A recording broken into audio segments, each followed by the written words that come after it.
और अब खबर है हिमाचल से जुड़ी, जहां पर हाईकोर्ट का बड़ा फैसला सामने आया है। 6 मुख्य संसदीय सचिव हटाए गए, सभी सरकारी सुविधाएं वापस लेने के भी आदेश दिए गए हैं। हाईकोर्ट ने सीपीएस की नियुक्तियों को असंवैधानिक बताया है। हाईकोर्ट ने साल 2006 के सीपीएस एक्ट को निरस्त किया है। तो 6 मुख्य संसदीय सचिव हटाए गए। हाईकोर्ट का ये बड़ा फैसला सामने आया है। ने हमारी पिटीशन को मेंटेनेबल माना है। कोर्ट ने कहा है कि जो हमने पिटीशन फाइल की थी सतपाल सत्ती एंड अदर्स के नाम पे थी, इसमें 2 रिट पिटीशन बनी थी। एक पीआईएल कल्पना के नाम पे, जो हमारे दिल्ली से एडवोकेट हमारे बड़े भाई संजय जी आते थे, और एक हमने यहाँ की थी जो सीनियर एडवोकेट हमारे अंकुश दास जी थे। हम सब उनकी टीम है, उनके दिशा निर्देश में हमने वो ड्राफ्ट की थी सारी। और उस पिटीशन 2 पिटीशंस के अंदर आज ये जो ऑर्डर्स हुए हैं, एक हमारी टीम थी, हम सब ने इसमें काम किया। अंकित है, राकेश जी हैं, अपने साथ गौरव हैं, तो हम सब ने इसमें जो बेसिक कानून था उस कानून को मद्देनजर रखते हुए, स्टेट ऑफ असम को जो एक कानून था जिसमें हाईकोर्ट ने माना है कि कोई भी इस तरह का एक्ट अनकॉन्स्टिट्यूशनल है, उसके तहत हमने इन नियुक्तियों को चुनौती दी थी और कोर्ट ने हमारी बात मानी और इन जितनी भी नियुक्तियां थी उनको रद्द किया।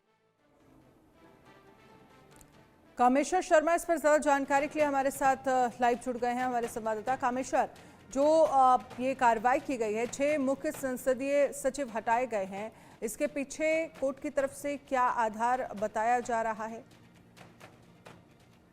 जी, अगर देखा जाए जिस तरीके से जो एक महिला कल्पना तथा जो 11 विधायक और इसके साथ ही एक संस्था द्वारा ये बताया गया था कि ये असंवैधानिक पद है, जिसको लेकर लगातार जो न्यायालय ने अगर जनवरी की बात करें तो उस दौरान भी कहा था कि जो सीपीएस है वो मंत्रियों की शक्तियों का अधिक प्रयोग नहीं कर सकते। लेकिन जिस तरीके से आज फैसला है, ऐसे में खास करके देखा जाए पूर्व की जो वीरभद्र सिंह की सरकार थी उस दौरान भी 9 सीपीएस थे। वहीं उसके बाद जो जयराम की सरकार बनी उस दौरान जो देखा गया था कि जयराम ने स्पष्ट रूप से कहा था कि जिस तरीके से 2006 के तहत बताया गया था कि जो सीपीएस की नियुक्ति है असंवैधानिक है, जिसको मद्देनजर हुए जयराम सरकार के दौरान कोई भी सीपीएस की नियुक्ति नहीं की गई। लेकिन जब से सुखविंदर सिंह सुक्खू की सरकार सत्ता में आई 2022 में, उस दौरान जो देखा गया कि जो 6 सीपीएस की नियुक्ति की गई, जिसमें रोडू विधानसभा क्षेत्र से जो मोहनलाल ब्राक्टा, अड़की से संजय अवस्थी, बैजनाथ से किशोरी लाल और नालागढ़ से राम कुमार, कुल मिलाकर जो देखा जा रहा है 6 सीपीएस की नियुक्ति की गई थी।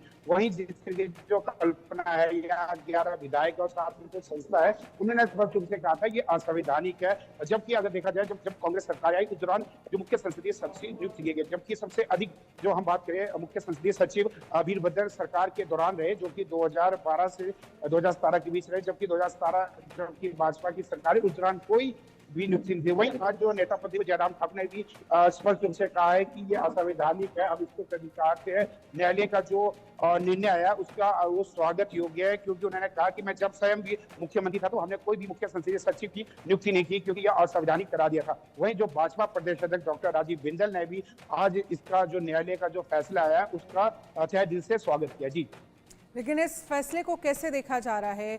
कोई प्रतिक्रिया किसी भी तरह की अभी तक सामने आई है? जिस तरह से 6 मुख्य संसदीय सचिव हटाए गए हैं, सभी सरकारी सुविधाएं जो हैं वो उनसे वापस लेने के आदेश दिया गया है, सीपीएस की नियुक्तियों को असंवैधानिक बताया गया है कोर्ट ने।